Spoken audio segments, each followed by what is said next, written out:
Благодарим. We would like to thank the Deputy Commissioner General of UNRWA, Ms. Antonia Marie de Meo, and the Humanitarian Coordinator in the Occupied Palestinian Territory, Mr. Mohamed Handi. We thank them for detailed briefings and the objective assessment of the situation on the ground. The humanitarian situation in the Gaza Strip continues catastrophic. After 300 days, one of the most densely areas in the world, out of that basically nothing remains, and the number of civilian victims is staggering. Almost 40,000 people killed and more than 90,000 wounded, two-thirds of them women and children. More than 50,000 bombs were dropped on the enclave. The housing stock is destroyed, as well as the civilian infrastructure, including hospitals and schools. The people in Gaza basically have no food, water, or medicine, to say nothing about basic hygiene. Wastewater is flooding the streets. There's rubble everywhere and unexploded ordnance. Those who survived the bombings and shellings have to continuously move around Gaza looking for shelter and safety. Some Palestinians, including those who have children, are changing their place of shelter for the 10th time. And once again, they end up under Israeli shelling because there are no safe places in Gaza left. Eyewitnesses of this, UN staff and humanitarians, all as one confirm this. And many of them confess that in their entire lives they haven't seen such horror, such suffering that an entire people is facing. And so far, unfortunately, there is no hope that these sufferings will end in the near future. Worse than that, one American reporter who spent a month in Gaza saw even that their snipers targeting children specifically. This is what you get from rhetoric stating that every Palestinian as of 3 years of age is a terrorist already. And this is something that we heard from some Israeli ministers at the initial stages of the conflict. Nor are we filled with optimism from the recent data from Han Yunis about those who died, wounded, and yet another evacuation of hundreds of thousands of people. There is a continued great risk of the confrontation spreading to beyond the Strip to Lebanon and Syria. Other groups are becoming involved in the confrontation. The Houthis, for example, who delivered such a serious strike into Tel Aviv on the 19th July. We're also concerned of the fact that there is a low level of humanitarian response, and we probably shouldn't have expected anything else in the absence of a ceasefire. As a result of that, all of the humanitarian resolutions of the Council remain word on paper.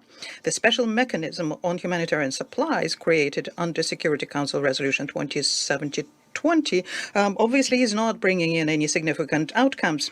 The attempt to have a corridor between Cyprus and the floating pier has failed. The pier was designed for river conditions and it was simply washed out into the sea.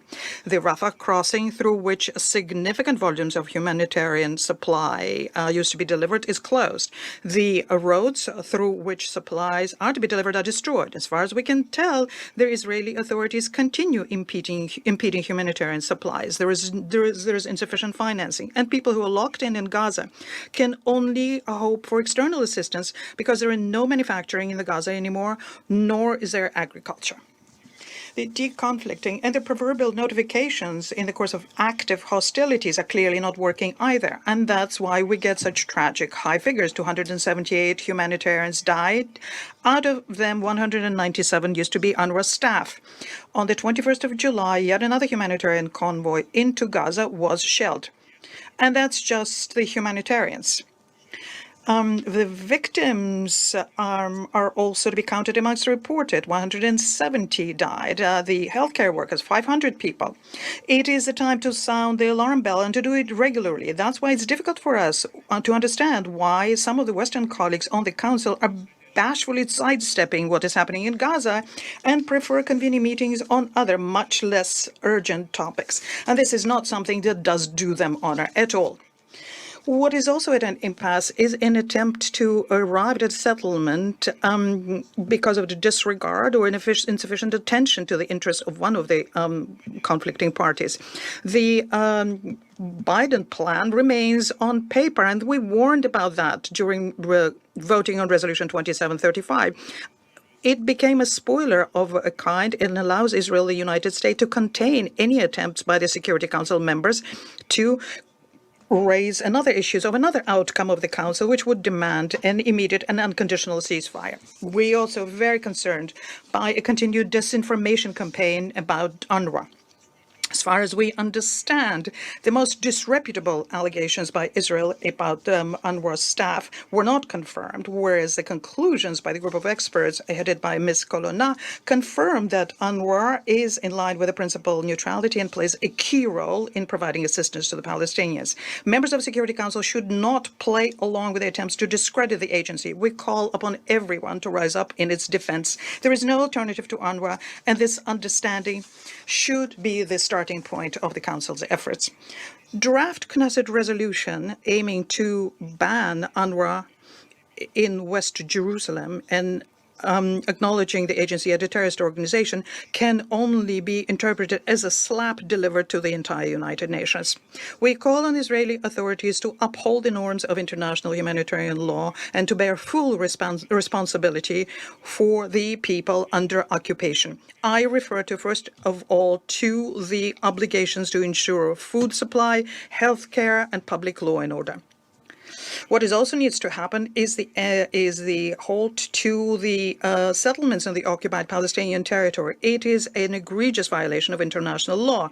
It is because of such actions by the Israeli authorities we notice that recently there's been an intensification the situation in the West Bank. It's now nearing an explosion point. We have stated on several occasions at the same time that we're against violence and terrorism in all of its manifestations, against attacks against peaceful civilians any place, in any country. This applies also, of course, to attacks on Israel on the 7th of October 2023, which we unconditionally and immediately condemned. There is no justification for this. But what is happening in Gaza can only be called a collective punishment and an attempt to totally eliminate the civilian population. Israel, of course, does have the right to ensure its security, but the path towards that goal, with any doubt, is only through a comprehensive Middle East settlement, and first and foremost through rectifying historic injustice against Palestine and through creating an independent Palestinian state in line with the Security Council and General Assembly decisions. Any other questionable mechanism to reconcile Israel with its neighbors without a just resolution of the Palestinian issue will not bring us to this goal and can only provoke outbursts of violence similar to what the region is living through now. Distinguished colleagues, what we need to do now is pool our efforts in support of just Israeli-Palestinian settlement on the basis of the international legal basis endorsed by the Council, and ensuring that would finally improve the situation in the region. There should be no monopolization of the mediation efforts, which we have been seeing recently in U.S. action, nor should it be a competition amongst main actors. All aspects is important. All effort in the initiative is of import. And in this context, we welcome what was arrived at recently in the Chinese capital, the understanding that is between the representative of Fatah and Hamas, which crowned a whole slew of preparatory meetings, including in Moscow. Palestinian Union is a guarantee that the interests of the Palestinian people will not be ignored once again. We expect that this success will have a positive impact on the ongoing negotiations on the release of Israeli hostages and Palestinian prisoners, which should finally lead to the ceasefire the people of Gaza need so much. The conflict in Gaza has been going on for over 9 months, causing an unprecedented, ever-worsening humanitarian catastrophe, with nearly 40,000 innocent civilians' lives lost. The red lines of international law and international humanitarian law have been crossed repeatedly. The unfolding tragedy in Gaza is testing the moral conscience of humanity and rocking the very foundation of international justice. It will be remembered as a stain in human history, one that is hard to scrub off. We cannot help but ask, how many more lives must be lost? How many more women and children must die? And how many more homes must be destroyed before this tragedy can cease, before the flames of war in Gaza can die down? It has been almost 2 months since Security Council Resolution 2735 was adopted, while certain countries keep asserting that negotiations for a ceasefire are underway, Israel has continued its large-scale military operations over the past 2 months, from Rafah to Khan Yunis, from IDP camps to hospitals, from UN schools to the quote-unquote safe zones designated by Israel. The bombings and attacks have not stopped even for a moment, and innocent civilians are dying each and every single day. Civilian lives must not be used as a bargaining chip for negotiations, and military offensives cannot create the conditions for the release of hostages. Negotiations mustn't go on indefinitely. There isn't a moment to lose when lives are at stake. And alleviating the humanitarian catastrophe allows no delay. We urge Israel to immediately cease all military operations in Gaza. And we urge the United States to put greater pressure on Israel to help bring about an immediate ceasefire. China supports the Council in taking further actions that are necessary to push for the implementation of the relevant resolutions. China reiterates that humanitarian issues mustn't be politicized and that starvation mustn't be turned into a weapon of war. The UN Relief and Works Agency for Palestine Refugees in the Near East, or UNRWA, operating under the GA mandate, is the mainstay of humanitarian assistance in Gaza. China is firmly opposed to attempts to attack and discredit UNRWA and to throw a spanner in the works of UNRWA's mandate implementation. In an alarming development, an UNRWA humanitarian transport vehicle was recently shot at by Israeli forces. The safety and security of humanitarian workers must be ensured, and the incident in question must be thoroughly investigated and those responsible held accountable. China urges Israel to genuinely fulfill its obligations under international humanitarian law by opening all land crossings to give rapid access to humanitarian deliveries at scale and provide security and other required assistance to humanitarian agencies. China reiterates that the implementation of the two-state solution is the only viable way to resolve the Palestinian-Israeli issue. Settlement activities in Jordan, in the West Bank, violate international law and relevant Security Council resolutions and chip away at the foundation of the two-state solution, which we firmly oppose. All settlement activities must be halted, and the ever-worsening settler violence must be effectively curbed. China has always been a staunch supporter of the restoration of the legitimate rights of the Palestinian people as a nation.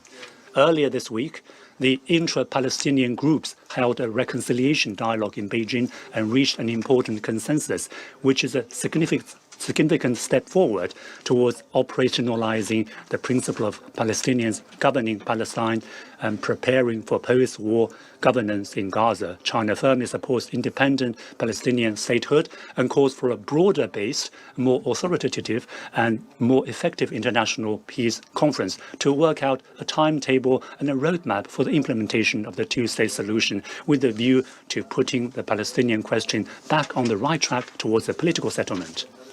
President, the negative spillover effects of the Gaza conflict are spreading, echoed by other conflicts at multiple points in the region, and the situation between Lebanon and Israel and the developments in the Red Sea are troubling. Allowing the flames of war and the instability to spread even further would only lead to a catastrophe that engulfs the entire region. China calls on all parties concerned to exercise calm and restraint and to refrain from any action that would exacerbate the tensions. China is ready to work with the rest of the international community in a tireless effort to bring an early end to the war in Gaza, mitigate the impact of the havoc, and help the two-state solution become a reality so that Palestine and Israel can live alongside each other in peace, and durable peace and stability can prevail in the Middle East. I thank you, President.